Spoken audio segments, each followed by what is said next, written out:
今回は Google コラボラトリーでオープンデータを分析するの第2回目です。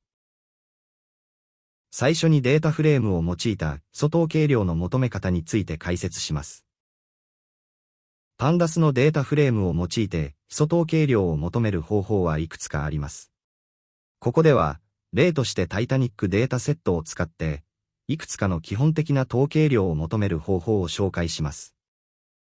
まずデータの読み込みプログラムを紹介します。必要なライブラリー C-BONE をインポートし、タイタニックデータセットを読み込みます。こちらのロードデータセットでタイタニックを呼び込みます。それでは、どのようなデータか見てみましょう。ロードアンダーラインデータセット、タイタニックを実行すると、タイタニック号の乗客データがPandasのデータフレームとして読み込まれ、変数に格納されます。このデータセットには、乗客の生存状況、年齢、性別、客室クラス、運賃などの情報が含まれています。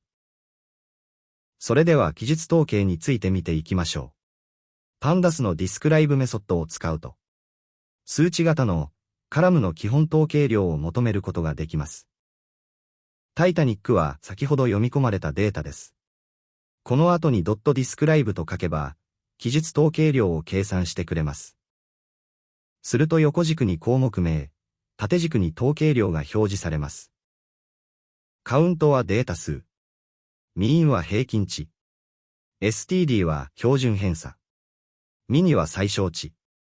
25%、50%、75% は四分位数を。マックスは最大値を表示しています。次に、特定のカラムの統計量を求めたい場合は、カラム名を指定し計算する関数名を指定します。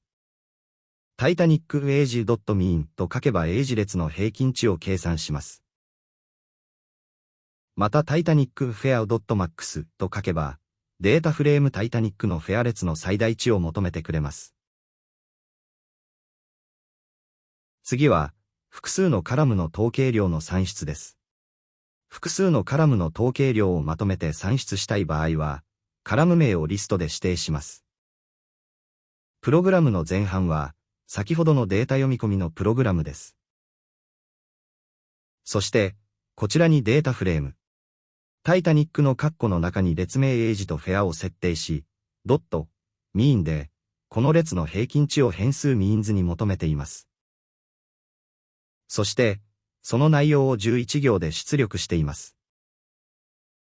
このままではミーンズは読みにくいので、こちらの行で行と列を置き換えています。そしてインデックス0のラベルを平均と置き換えています。そして、その結果をアウトプット DF に代入しています。それでは、このプログラムを実行してみましょう。ここで計算された値をまず表示します。このように、エイジとフェアの平均値が表示されていることがわかります。これを、行と列を反対にして表示したのが下の表示となります。またこの表示では、行の見出しに平均と名前を付けています。こちらの.t. の部分が行と列を入れ替える命令となります。そして、リネームインデックス、=0、コロン。平均というのが0行目のラベルを0より平均に書き換える記述となります。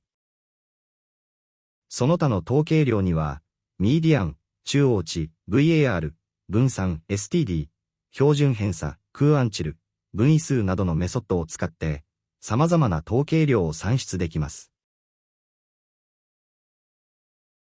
この場合は、エイジの中央値を求める例です。タイタニックエイジとしてドット。ミーディアンと書けば中央値が求まります。プリント文で表示するとき、小数点3桁まで表示したい場合は、このような書式で書きます。こちらは、分散を求めたい場合です。.var と書けば分散が求まります。また std と書けば標準偏差が求まります。四分位数を求める場合には、クーアンチル関数を用います。この場合は4分の1分位数を求めるので、括弧の中は 0.25 とします。すると、このような形で中央値、分散、標準偏差、4分の1分位数を求めることができます。次は、前回使用したオープンデータを用いて基本統計量を求めてみましょう。前回使用したオープンデータは厚生労働省のサイトより、ある疾患の陽性者数の変化を記録したデータでした。この CSV ファイルをアップロードして用います。このデータを表示すると、1列目のデートは記録日。2列目のオールは全国の合計値。3列目以降が各県の陽性者の数となります。それでは、アップロードしたデータを読み込むプログラムをもう一度おさらいしてみましょう。このプログラムを実行すると pd-read-csv でファイルのパスを指定すると、このようにデータを読み込み表示することができます。このデータは、20年1月16日より、23年5月8日までのデータとなります。そして、レコード数は1209行あることがわかります。それでは、このデータを用いて、基本統計量とグラフを求めてみましょう。こちらのフォームでデータをセレクトしていきますが、コードが見にくいので、非表示としておきます。それでは、プログラムを見ていきましょう。最初に、CSV ファイルを読み込むモジュール CSV モジュールやデータフレームや統計量を求める。モジュール pandas をインポートします。また、グラフを表示するための matplotlib もインポートしておきます。次に、readCSV 関数でパスを設定しデータを DF にデータフレームとして読み込みます。10行目では、フォームのフィールドとしてドロップダウンリストを設定し、選択肢として県名をリストとして設定します。そしてこれを変数プリフェクチャーに代入します。この初期値は all とします。次に読み込まれたデート列を to_date チーム関数を使用して日付型に変換します。次に、変数スタートデートに日付型のフォームフィールドよりデータを取得します。これをデータ抽出の開始日とします。同様に、変数エンドデートに日付型のフォームフィールドよりデータを取得し、これをデータ抽出の終了日とします。そして20行21行でこの変数のデータを日付型に変換し、22行で元のデータフレームより抽出区間のデータをフィルタード DF に抽出します。25行から34行までが抽出されたデータを折れ線グラフにより表示しています。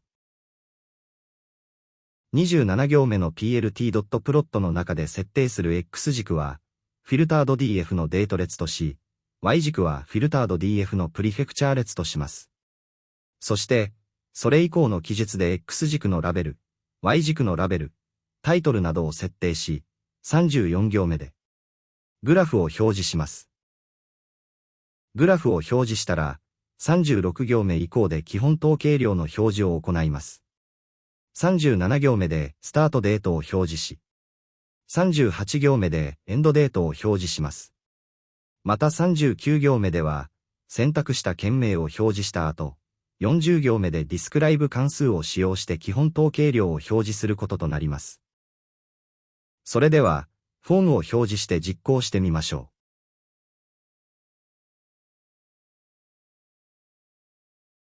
スタートデートを2021年1月1日に変更してみます。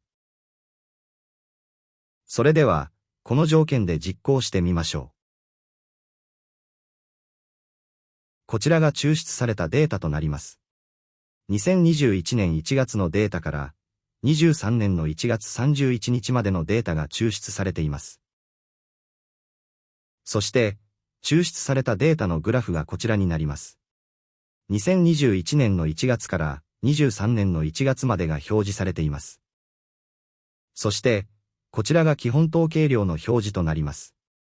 表示はスタートデート、エンドデート、選択した県名を折る。その下に基本統計量が表示されています。それでは、条件を変えて、もう一度実行してみましょう。そして、スタートデートを2021年12月1日とします。これで実行してみましょう。するとこのようにデータが抽出されグラフが書き換えられました。このあたりが2021年の12月1日となります。そして、こちらに基本統計量が表示されました。以上でプログラムの説明を終わります。